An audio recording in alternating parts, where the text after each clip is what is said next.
I want to bring in NBC News correspondent Antonia Hilton, who is at Harvard University. Of course, that is one of the schools involved directly in the cases at hand. And what are you hearing? What kind of reaction is happening there? Well, Anna, the majority of the students that I've spoken to, and I've been in conversation with them for weeks leading up to this moment, they are reeling, they are devastated, and they're worried about what the culture, what the makeup of their classes, the future generations coming up behind them at Harvard, what they're going to look like in the future. You know, many of them have been dreading this moment for a long time now because it was clear from the very earliest stages of this lawsuit that it was going to wind its way up slowly to the Supreme Court and that this result was likely. So they've had time emotionally to prepare for it, but what I'm hearing is that it still feels like a gut punch for many of them.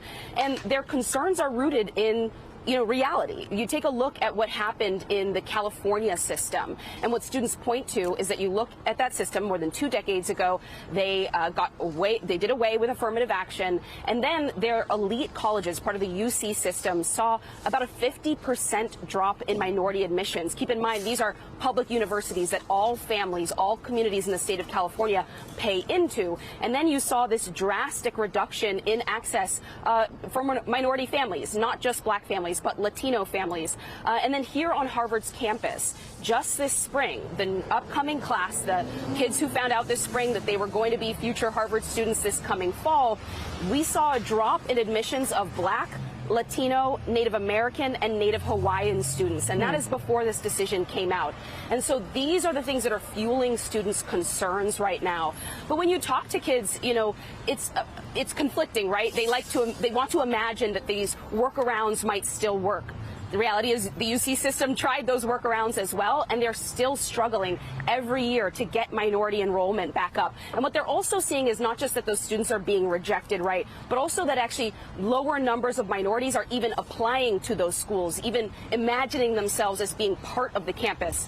And so the concern is that it's going to be hard, right, to even quantify the impacts here. You know, how do you measure people who would have applied to Harvard but now are afraid to, who would have imagined themselves at Columbia or Brown or UNC but are now going to be worried that their application isn't going to get a second look?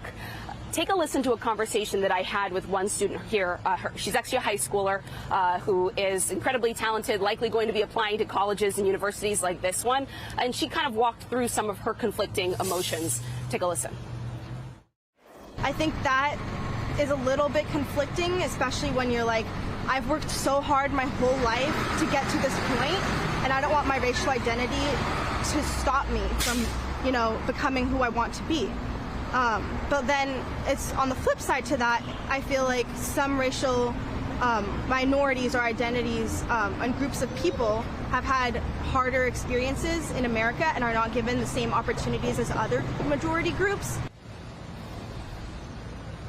Among experts, there's really no doubt right now that this is going to fundamentally reshape access and what it looks and feels like on elite college campuses.